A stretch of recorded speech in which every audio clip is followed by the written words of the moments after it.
그리스도인의 신앙. 안셀름 그로인.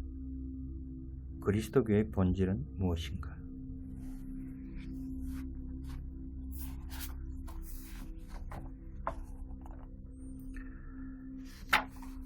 안셀름 그로인, 독일 뮌스터 슈바르작 수도원의 신부이자 저명한 영성가다. 상트 오틸리엔과 로마 안셀모 대학에서 철학과 신학을 공부하고 칼 라너에 대한 연구로 박사학위를 받았다. 오래전부터 초기 수도성 전통과 현대 심리학을 연결하는 작업에 힘써왔으며 다양한 영성 강좌와 피정을 지도하고 있다. 수많은 이들을 위로한 그린 신부의 저술들은 30여 개국에 번역되어 전 세계적으로 1,500만 부 이상 판매되었다. 이성희 서강대에서 서학과 종교학을 공부했고 대학원에서 신학을 공부했다. 독일에서 종교사회학, 사회윤리, 정치윤리를 공부했다. 옮긴 책으로 버려진 노동, 나와 타자들, 성서, 인류의 영원한 고전이 있다.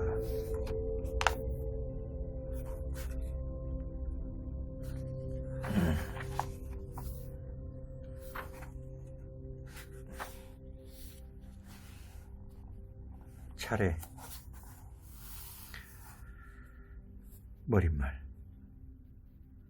예수 그리스도와 맺는 관계, 하느님의 사람 되심, 예수님의 죽음과 부활, 성사를 통한 신화의 길, 역사적 종교, 예수 그리스도를 통한 구원, 새로운 윤리, 그리스도교 영성, 이웃 종교와 대화하는 그리스도교, 그리스도교의 절대성 요구, 맺은말 참고문헌.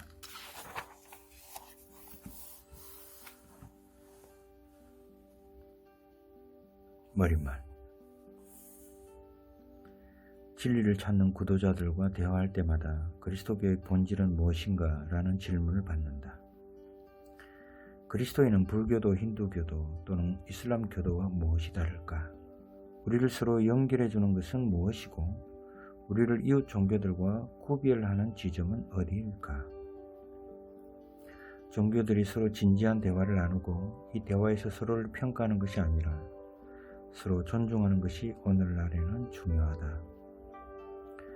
그러나 대화는 본디 자기 자리에서 상대를 이해하려는 시도이며 대화에서 상대에게서 배우는 것 또한 늘 중요하다. 모든 것을 혼합하는 게 대화의 목적은 아니다. 그보다는 모든 대화 참여자가 자신의 특징을 더 잘 이해하게 되어야 할 것이다.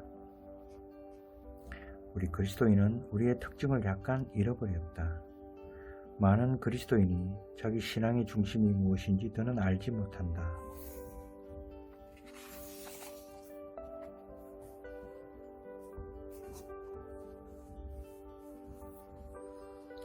교황 베네딕토 16세가 되는 요제프 라칭거는 1968년에 이미 자신의 책 그리스도 신앙, 어제와 오늘을 다음과 같은 화근으로 시작한다.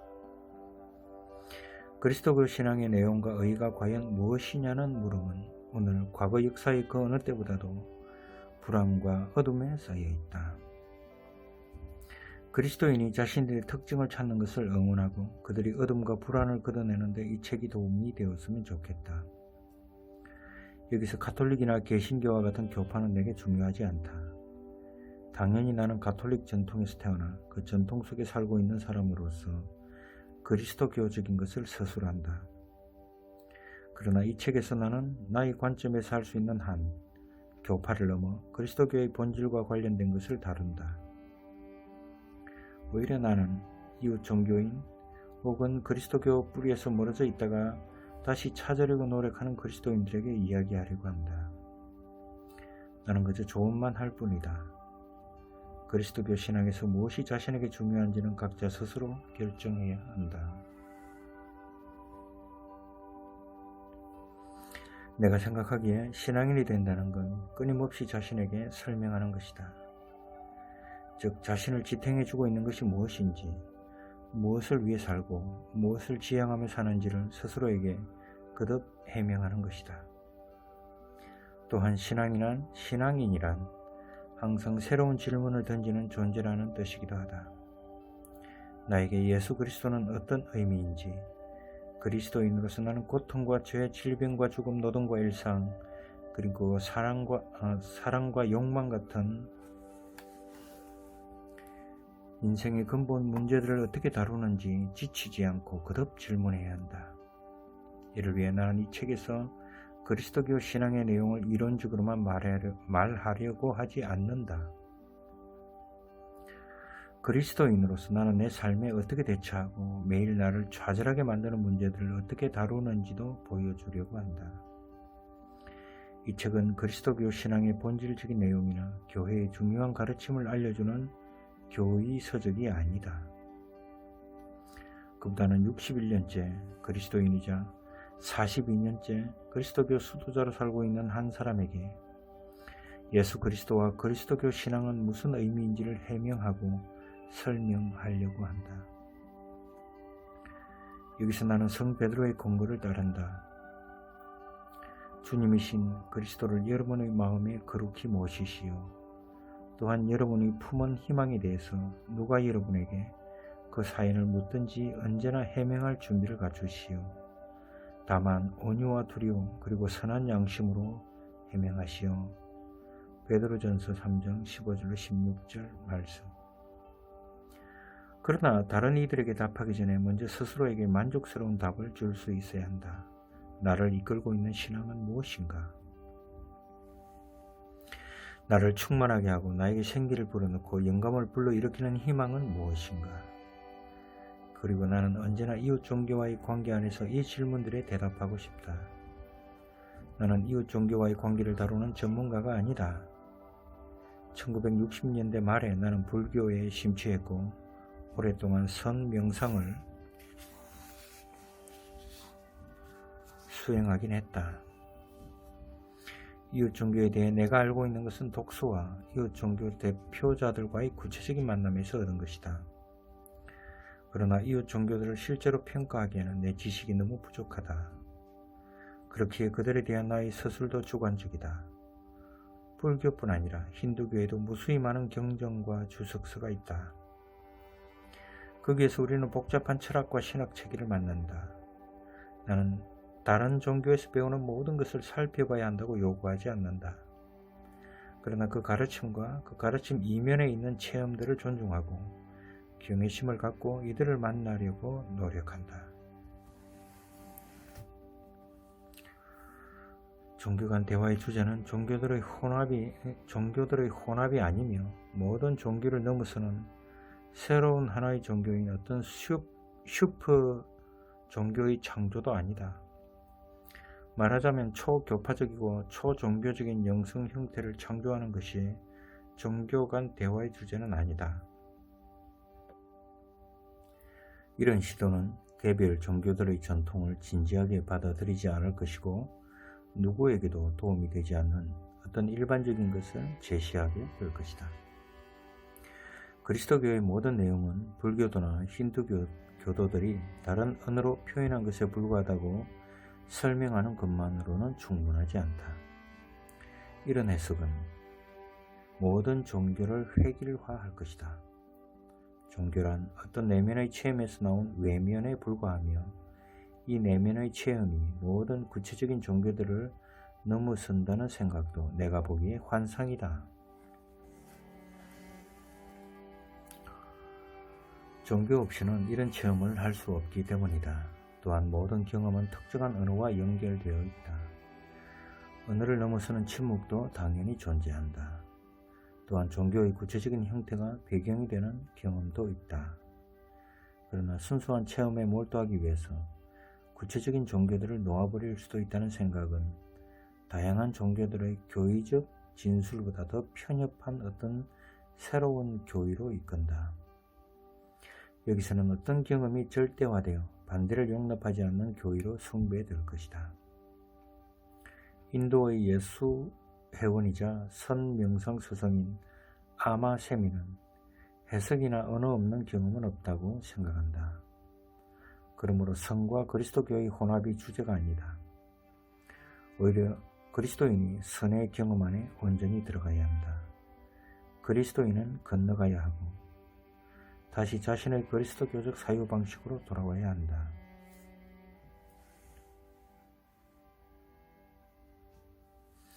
이 건너감을 통해 그리스도교적 체험은 풍부해지고 변화된다. 교황 베네딕토 16세는 확신한다. 종교를 이해하기 위해서는 내면에서부터 경험해야 한다. 개별적이면서도 자신의 출발점과 역사적으로 연결되어 있는 이런 경험을 통해서만 상호 이해 및 종교의 심화와 정화로 갈 수 있다. 의식적으로 진행되는 모든 종교적 여정은 깊은 경험으로 이끈다. 이 경험의 단계에서 우리는 다양한 종류와 교류할 수 있고 상호 이해를 시도할 수 있다. 이 경험의 단계에 올랐으면 우리는 내면적으로 서로 가까워진다. 예를 들어 불교의 성녀들은 초대교회 수도자인 교부들의 말씀을 이해한다. 그들에게는 이미 익숙한 것들이다. 반대로 우리는 선 스승의 이야기에 내면적으로 끌릴 수 있다. 그 이야기는 우리의 경험과 비슷하다. 경험의 단계에서 우리는 서로 싸우는 것이 아니라 경험을 나눈다. 그러나 각자가 자신의 경험을 해석할 것이고 자신이 소속된 종교의 기본 유형에 의지할 것이다. 해석을 위해서는 자신이 속한 종교의 언어가 필요하다. 언어와 종교를 뛰어넘는 경험의 여정은 늘 이미지와 상징 그리고 교의적 체계와 이어지며 이런 것들을 그냥 지나치지 않는다.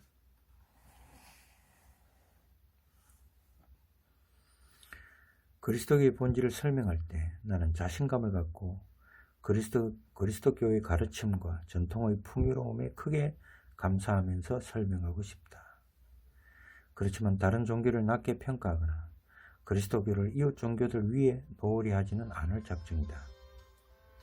그럼에도 우리는 여기에서 절대성 요구에 대한 질문을 피하지 못한다. 이 요구는 불교인들과 무슬림들도 정확히 알고 있다. 절대성 요구는 각 종교가 가장 깊은 내면의 본질로 갖고 있어야 한다.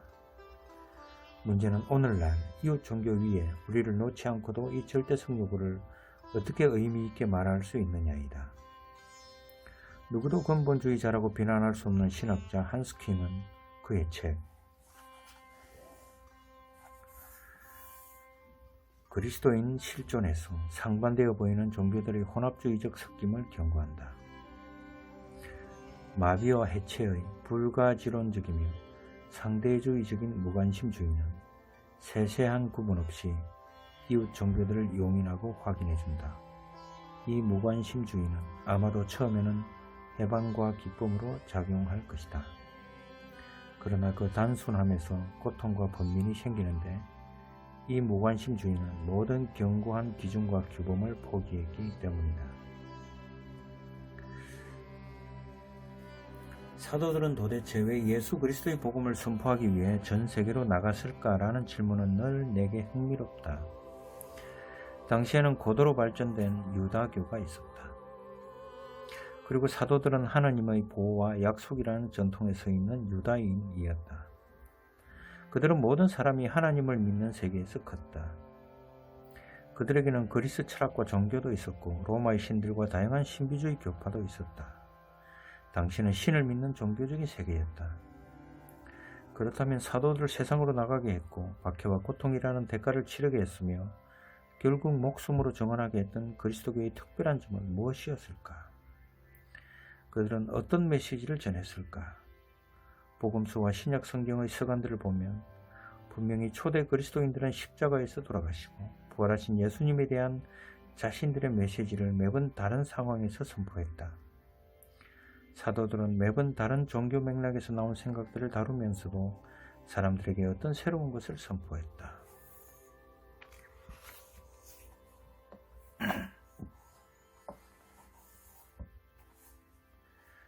이 새로운 것은 바로 두 단어로 표현될 수 있다. 예수 그리스도.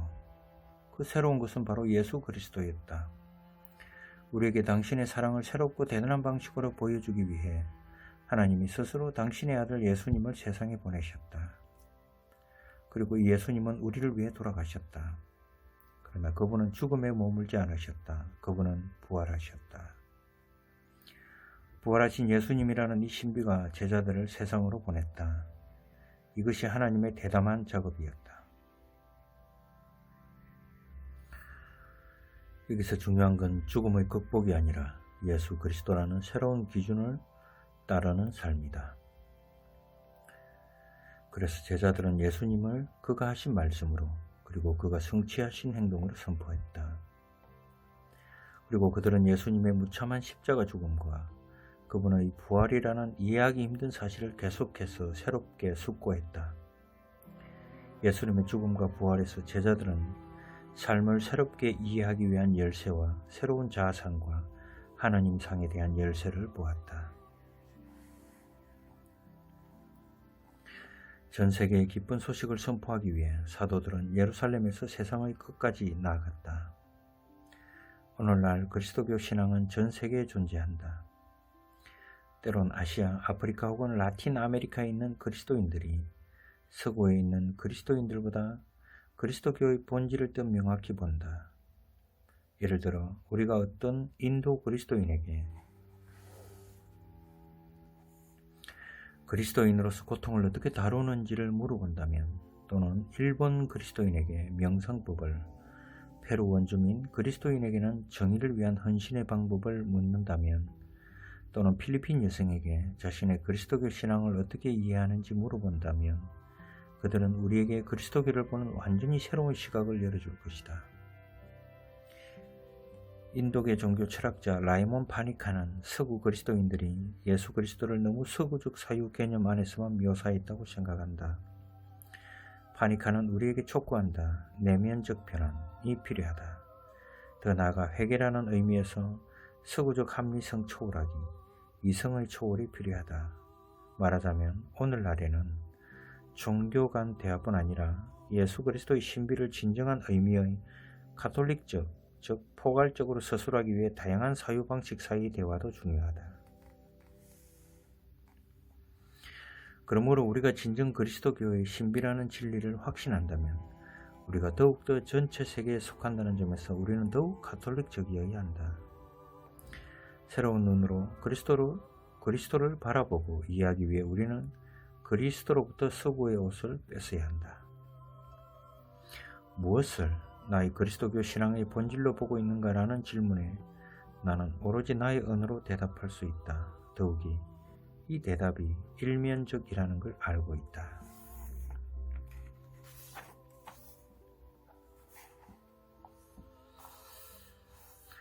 나의 생각에는 그리스 철학이 깊이 새겨져 있다. 그렇기에 나는 그리스도교 신앙의 본질을 다른 문화권 사람들에게 전달해 줄 권리가 없다. 그렇지만 그리스 철학도 다른 문화권 사람들에게 감동을 주고 마음을 움직인다는 것을 나는 계속 경험했다. 그럼에도 한 가지는 나에게 분명하다. 오늘날 유럽에 있는 우리에게 그리스도교와 그리스도교 언어의 독점권이 있는 것이 아니다. 우리는 바로 넓은 세계에 있는 젊은 그리스도인들과 대화하며 외부에서 오는 자극을 받을 수 있을 것이다. 이 자극은 우리 자신의 언어와 그리스도교 정체성을 찾는 데 도움을 줄 것이다. 가톨릭은 모든 것을 포괄한다는 뜻이다.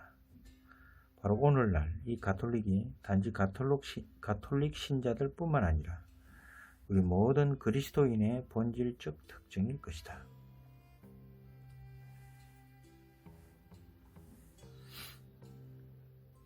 이 넓은 세계에 있는 사람들이 하나님, 예수 그리스도, 그리고 예수님의 복음을 통해서 경험한 모든 것을 우리 신앙 안에 가져와야 한다. 그리스도교 신앙에 대한 질문에 어떤 답을 할 때 우리는 인간의 모든 경험, 희망, 갈망을 진지하게 고려해야 한다. 나는 이 책으로 확신이 없는 그리스도인들을 돕고 싶다. 그들은 종교에 대한 공적 토론에서 스스로를 그리스도인이라고 부르거나 예수 그리스도를 하나님의 아들이라고 고백하기를 다소 부끄러워한다. 이웃 종교와의 대화에서 무엇을 자기 신앙의 본질로 설명해야 하는지 알지 못하는 많은 그리스도인을 나는 만난다. 그들은 예수님을 많은 종교 창시자 가운데 한 명을 보려는 경향이 있다. 그들 중 많은 이가 그리스도교 양육 과정에서 상처를 받았고 그리스도교 교의와 상징에 알레르기 반응을 보인다. 그들은 오히려 이웃 종교의 상징들에는 개방적인데 이 상징들이 아직 구체적인 삶의 역사와 고통의 역사로 얼룩지지 않았기 때문이다. 그러나 그들은 자신들이 이 종교들의 이상적인 이미지만을 쫓을 뿐 구체적인 종교 안에 몸을 담그지 않는다는 것을 전혀 모른다. 이웃 종교에 관심을 두는 많은 이들은 자주 자신의 뿌리를 잃어버린다. 그리스도교를 떠났지만 다른 종교에서도 진정한 고향을 찾지 못하는 이들을 나는 많이 보았다. 그들 중 많은 이가 다시 자신들의 그리스도교 뿌리를 찾는다. 이들이 자신의 생명의 나무에서 다시 힘을 얻을 수 있게 돕고 싶다. 이들이 자신들의 뿌리를 다시 찾고 이 뿌리에서 어린 시절의 상처를 떼어내고 그 뿌리를 정화하는 데 도움을 주고 싶다. 나에게는 자신들의 정체성을 찾는 많은 그리스도인들을 돕는 일이 중요하다. 윌겐 메르비크는 그의 책 그리스도교적인 것의 중요성과 차이에 대해서 무엇이 그리스도인들을 이웃 종교의 신앙인들과 구별하게 하는지를 밝히려고 노력한다. 이 책에서 베르비크는 그리스도교의 정체성을 이렇게 묘사한다. 그리스도교 정체성은 지금 여기에서 전적으로 의미있게 인지되어야 한다. 그것은 내가 의지하는 것의 총괄 개념과 동일시되어야 하는데 나는 그것을 전적으로 신뢰하는 것으로 경험했기 때문이다. 나의 자아 정체성을 지탱하고 규정하는 진리의 총괄 개념과 동일시되어야 하고 나를 그리스도인이라고 규정하고 규정받게 하는 결정하고 분별하는 그리스도교적인 것의 총괄 개념과 동일시되어야 한다. 그리스도인은 자신의 신앙적 확신을 다른 종교에 대한 공격으로 지킬 필요는 없다. 그 확신은 오히려 어떤 길에 매료되었을 때 표현된다. 그 매력적인 길은 예수 그리스도의 발자국 안에 하나님과 함께 그리고 하나님을 통해서 인간의 완성으로 가는 과정에 있다고 약속한다. 그 길 위에서 해방하고 정의를 만드는 하나님의 통치가 인간들을 덮친다. 자신의 그리스도교 정체성을 찾으려는 그리스도인들에게 해방과 치유 그리고 생명을 주는 예수님의 길이 지닌 매력을 새롭게 일깨워주는 것이 나의 관심사다. 본서는 이를 위한 책이다.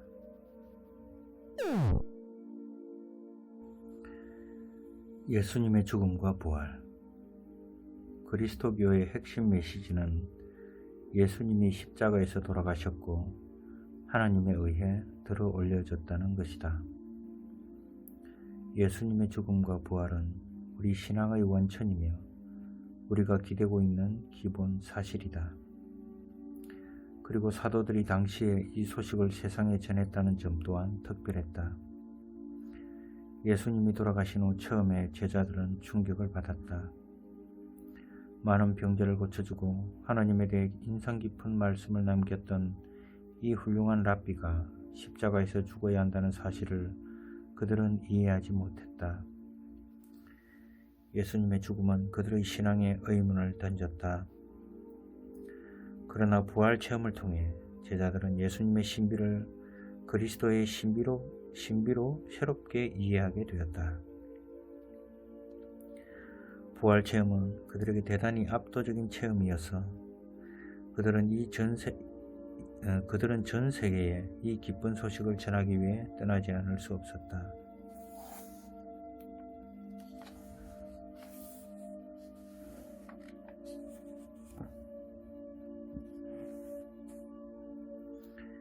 그 때문에 제자들은 박해를 받았고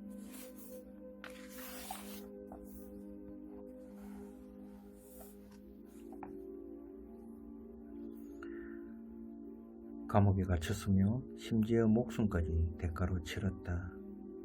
제자들은 그럴 수밖에 없었던 이유를 이렇게 설명했다. 우리는 보고 들은 것을 말하지 않을 수 없습니다. 사도행전 4장 20절.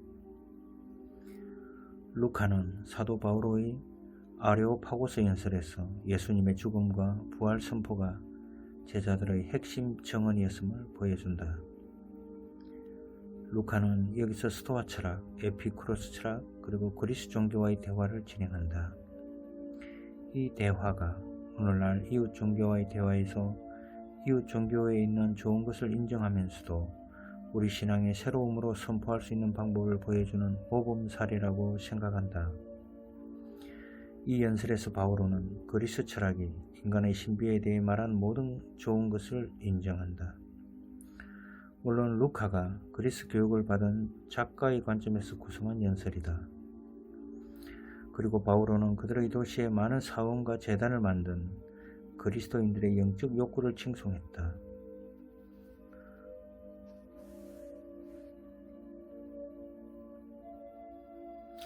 루카의 시선을 따라가 보면 바오로는 특히 알려지지 않은 신에게라는 글자가 쓰여있는 제단을 언급한다.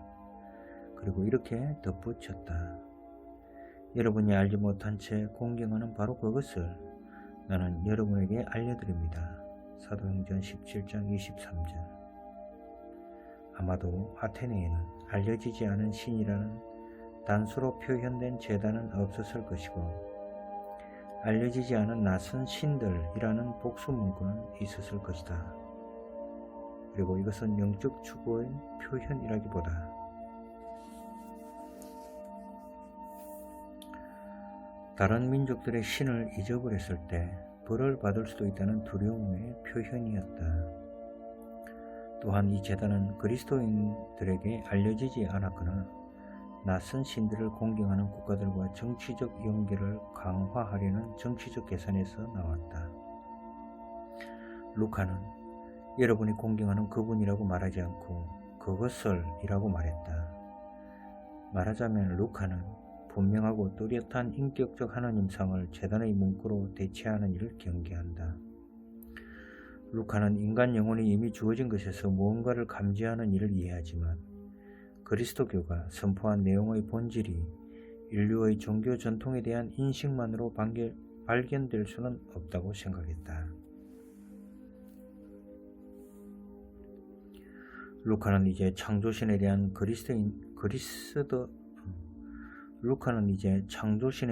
그리스인들의 신앙을 칭송한다. 그리고 그는 성전도 의식도 필요 없는 그들의 신관을 칭송한다. 신은 모든 희생과 의례를 넘어선다. 신은 아무것도 필요로 하지 않는다. 그 다음 루카는 그리스인들의 신을 향한 영적 추구와 신을 알고 이해하려는 그들의 노력을 언급한다. 그리고 루카는 신은 우리와 함께 우리 안에 있다는 스토아 철학을 다룬다. 세네카는 이를 모든 선한 사람 안에는 신이 살고 있다라고 표현했다. 그 다음 그는 신을 향한 시선을 언급한 그리스 시인 솔로이의 아라토스를 인용한다. 사실 우리는 그분의 족속이다. 사도행전 17장 28절. 루카는 그리스 철학과 종교의 견해에서 출발했지만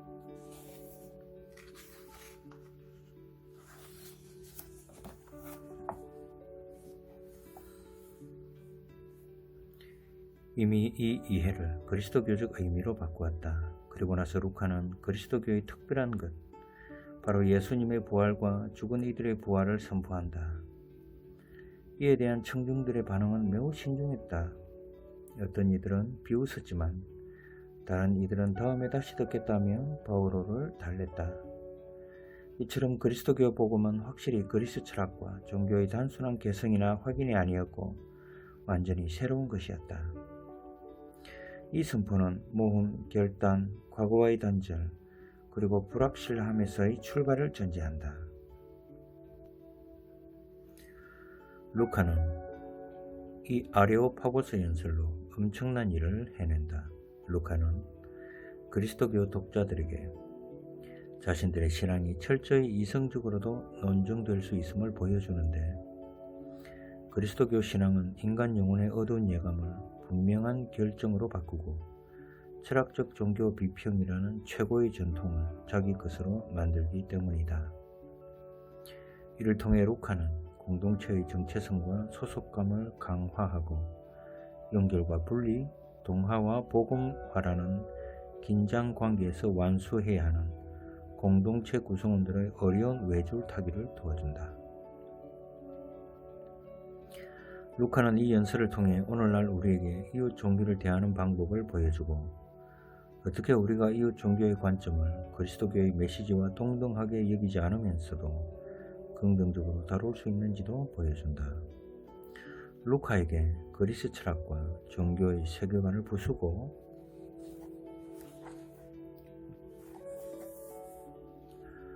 나오는 진정한 그리스도교적인 것은 예수님의 부활이다. 오늘날 우리는 어떻게 예수님의 부활을 선포할 수 있을까? 어떻게 그 선포 속에서 그리스도교의 본질을 이해하게 만들 수 있을까? 우선 거기에는 우리 자신의 부활이라는 기쁜 소식이 있다. 우리는 윤회의 끝없는 사슬에 묶여 있지 않을 것이고 그 대신 죽음으로 하나님의 영광 안으로 들어가게 될 것이다. 그리스도께서 직접 우리를 기다리신다. 그분은 우리보다 먼저 죽음을 통과하셨고 십자가 오른편에 있던 강도에게 위로의 말씀을 해주셨다. 당신은 오늘 나와 함께 낙원에 있을 것입니다. 누가복음 23장 43절. 우리 삶은 목적이 있다. 부활은 그리스 철학자 플라톤이 말했던 영혼의 불멸성보다 더 나아간다.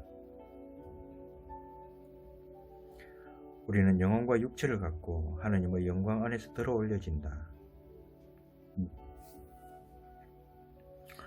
물론 처음에는 육체가 부패한다. 그러나 바오로가 고린도전서에서 표현했듯이 이는 천상의 육체로 변환하기 위해서다. 자연적인 몸으로 씨 뿌려지지만 영적인 몸으로 일으켜집니다. 고린도전서 15장 44절. 그러나 예수님의 부활복음은 또 다른 의미를 담고 있다. 우리 삶에서 우리를 하나님과 분리할 수 있는 것은 아무것도 없다는 약속이다.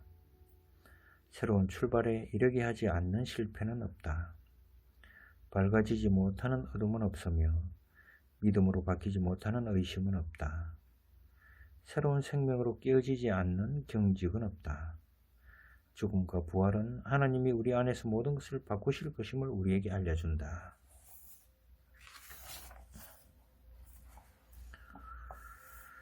심지어 우리 안에 있는 죽음을 새로운 생명으로 깨우실 거라고 말해준다. 바오로는 예수님의 죽음과 부활의 신비를 놀랍고 훌륭한 언어로 표현했다. 사실 나는 이렇게 확신하고 있습니다. 죽음이나 생명도 천사들이나 주천사들도 현재일이나 장래일도 능천사들이나 높이나 깊이도 다른 어떠한 피조물도 우리 주 예수 그리스도 안에 있는 하나님의 사랑에서 우리를 갈라놓을 수 없을 것입니다.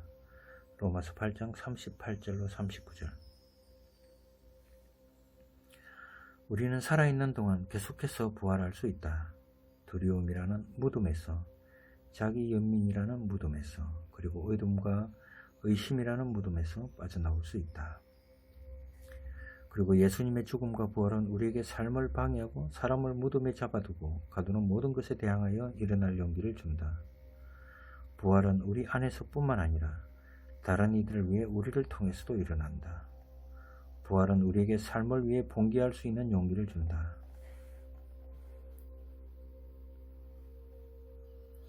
우리 그리스도인들이 죽음과 부활의 신비를 예수 그리스도께서 주신 생명의 임무로 계속해서 새롭게 우리 안에서 경험할 수 있는 장소가 바로 성사다. 루카에게 예수님의 부활이 특별한 그리스도교 신앙의 중심 내용이었다면 바오로는 자신의 서간문에서 십자가의 강조점을 둔다. 바오로는 십자가를 유다인과 그리스인의 신과 사람에 대한 이해와 대조한다. 사실 유다인들은 표징을 구하고 그리스인들은 지혜를 찾습니다. 그러나 우리는 십자가의 처형 대신 그리스도를 선포합니다. 이 그리스도는 유다인들에게는 걸림돌이요 이방인들에게는 어리석음이지만 부르심을 받은 이들에게는 유다인이나 그리스인을 막론하고 하나님의 능력이시며 하나님의 지혜이십니다. 고린도전서 1장 22절로 24절. 바오로는 메시아가 자신의 파견을 강력한 표정으로 확인해 준다는 유다인들의 갈망, 그리고 지혜와 신비적 장면을 추구하는 그리스인들의 갈망의 십자가를 대조시킨다. 실제로 하나님은 십자가에서 당신 활동의 강력한 표징을 드러내셨고 이를 통해 유다인들의 갈망을 그들이 기대하지 않았던 방식으로 채워주셨다. 그리고 십자가에서는 철학적 논쟁이나 신비주의 종교의 종교적 인식을 통해 도달할 수 있는 지혜보다 더 완성된 지혜가 출현한다. 이것이 하나님과 인간에 대한 우리의 모든 기준을 허물어버리는 하나님의 지혜다. 바오로는 지혜를 선포한다. 이 지혜는 인간을 완전하게 만들어주고 하나님의 사람 되심의 신비와 하나님의 신비로 가는 길을 안내해준다. 바오로는 고린도인들에게 이렇게 적었다. 우리가 말하는 것은 하나님의 심오하고 감추어져 있던 지혜로서 하나님께서 우리의 영광을 위하여 현세 이전에 예정하신 것입니다. 고린도전서 2장 7절. 바로 하나님의 영이 스스로 이 지혜를 보여주시고 이 지혜를 통해 하나님의 깊이와 인간 존재의 깊이를 밝혀주신다.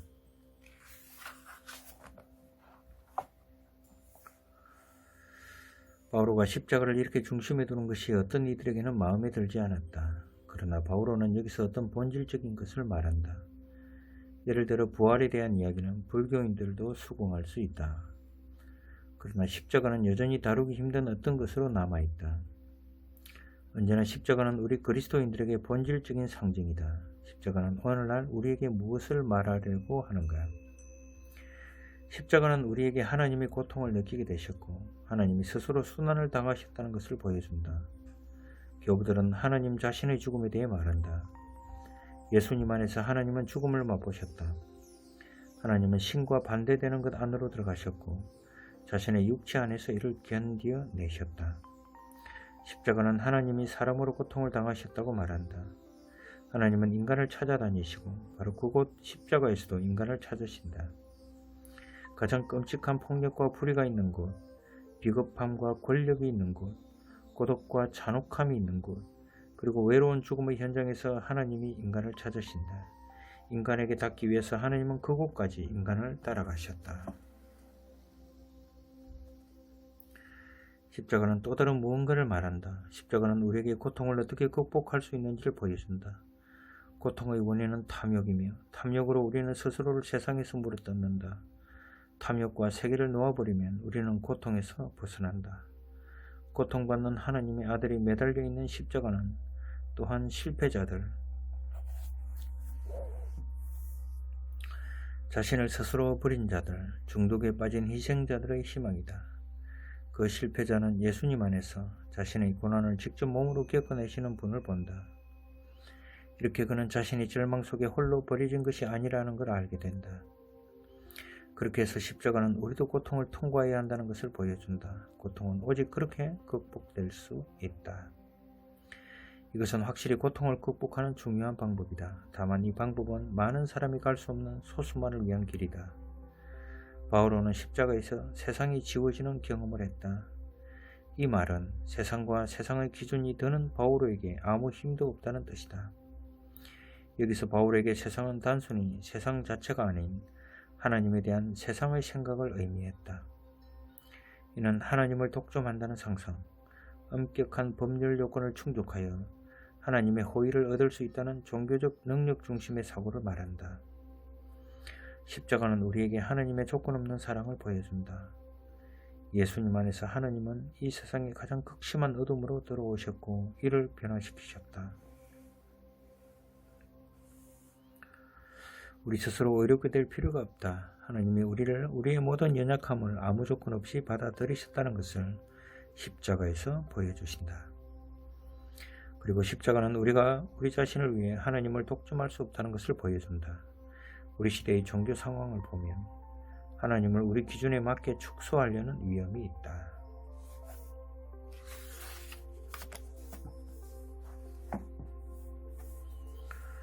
우리는 특히 하나님을 우리 인간들이 자기 실현의 길에서 또한 통합해야 하는 영역으로 본다. 그러나 우리는 완전히 다른 것을 보는 시선, 이해할 수 없는 하나님을 보는 눈을 잃어버렸다. 십자가는 우리가 갖고 있는 하나님상을 깨뜨리고 이해하지 못하는 하나님에게 우리 마음을 열게 한다. 이 하나님은 예수 그리스도 안에서 우리에게 나타나셨고 바로 십자가에서 새로운 방법으로 빛나고 계신다. 십자가가 그리스도교 신학의 중심이라는 건 개신교 신학이 특히 끊임없이 강조했다. 그러나 베네딕토 16세도 십자가에서 계시의 중심을 본다. 이 십자가가 예수님의 본질을 계시한다. 십자가는 온전히 내주는 사랑의 급진성에 대한 표현이며 온전히 타인을 위한 존재인 어떤 삶의 표현이다. 또한 이 십자가는 하나님도 계시한다. 하나님은 그런 분이시다. 이 심령까지 내려가셔서 인간과 같아지시고 구원을 통해 바로잡으신다. 인간의 실패라는 심연에서 하나님의 사랑이라는 훨씬 더 마르지 않는 심령이 드러난다. 위르겐 베르비크는 예수님의 십자가와 부활의 계시를 현대적 언어로 표현하려고 한다. 예수님의 십자가 죽음은 하나님과 하나님의 도전을 받은 인간들을 계시한다. 생명, 사랑, 더 높은 정의를 향한 하나님의 열정과 죄 안에서 그들 삶의 진리를 직면하게 할 수 있는 모든 것을 막아내려는 인간의 방어 열정을 계시한다. 십자가에 달리셨던 분의 부활은 인간의 죽음에 대한 열정을 무릅쓰고 당신의 열정을 관철시키겠다는 하나님의 단호한 결단을 계시한다. 십자가와 부활의 신비를 생각하는 일은 끝나지 않을 것이다. 신학자뿐만 아니라 그리스도인 각자는 지금 여기에서 자기 신앙의 이 중심을 해명해주는 자신만의 언어를 찾아야 한다. 자신을 그리스도인으로 이해할 수 있기 위해서 이런 언어가 필요하다. 오늘의 시선으로 십자가를 볼 때 어떻게 자비로우신 하나님을 얻을 수 있나? 라는 루터의 질문은 시대에 뒤떨어졌다. 하나님은 우리에게 자비를 베풀지 않는다는데 우리는 동의해야 한다. 하나님은 이미 여기 계시다. 하나님은 고독과 비참함 속에 있는 우리에게 다가오셨다. 하나님은 순수한 은총이자 자비 그 자체다.